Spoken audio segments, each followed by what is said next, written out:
ഇവിടെ ജൂൺ 19 വ്യാഴാഴ്ച നമുക്ക് പ്രാർത്ഥിക്കാം. അമ്മേ പരിശുദ്ധമ്മേ, അമ്മേ പരിശുദ്ധമ്മേ, ദൈവമാതാവേ, കൃപാസനത്തിലൂടെ ഞങ്ങളുടെ ദേശത്തിനും അമ്മ മധ്യസ്ഥം തേടി തന്ന എല്ലാ അനുഗ്രഹങ്ങൾക്കും കൃപകൾക്കും ഞങ്ങളിപ്പോൾ ഹൃദയം നിറഞ്ഞ നന്ദി പറയുന്നു.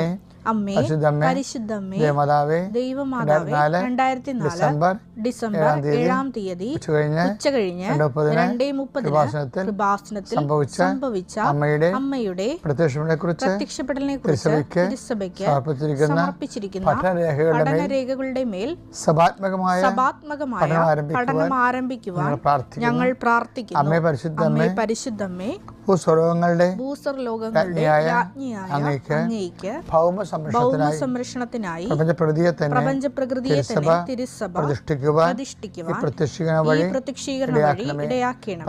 പരിശുദ്ധമ്മേ, ജപമാല മാതാവേ, സകല കൃപാസനം പ്രാർത്ഥനയോടും ചേർത്ത് ഞങ്ങളിപ്പോൾ പ്രാർത്ഥിക്കുന്ന ഈ കുടുംബത്തിന്റെ പ്രത്യേക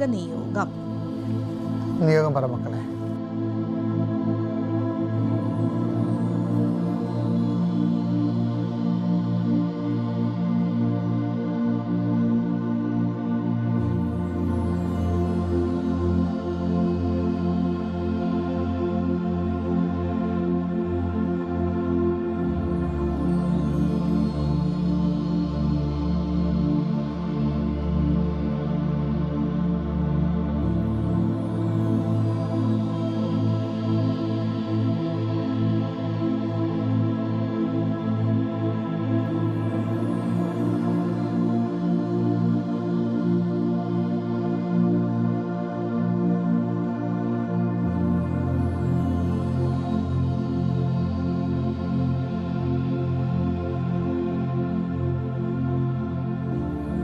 അമ്മയുടെ പ്രത്യക്ഷീകരണത്തിന്റെ ഈ അനുഗ്രഹവേളയിൽ ഞങ്ങൾക്ക് സാധിച്ചു തരുവാൻ വിശ്വാസ പ്രമാണം.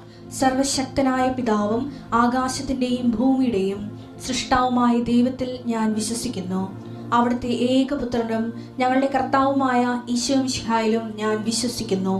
ഈ പുത്രൻ പരിശുദ്ധാത്മാവിനാൽ ഗർഭസ്ഥനായി കന്യകാമറിയത്തിൽ നിന്ന് പിറന്ന് പൊന്തിയോസ് പീലാത്തോസിന്റെ കാലത്ത് പീഡകൾ സഹിച്ച് കുരിശിൽ തറയ്ക്കപ്പെട്ട് മരിച്ച് അടക്കപ്പെട്ട് പാതാളങ്ങളിൽ ഇറങ്ങി മരിച്ചവരുടെ ഇടയിൽ നിന്ന് 3-ാം നാൾ ഉയർത്ത് സ്വർഗത്തിലേക്ക് എഴുന്നള്ളി സർവശക്തിയുള്ള പിതാവായ ദൈവത്തിന്റെ വലതുഭാഗത്തിരിക്കുന്നു.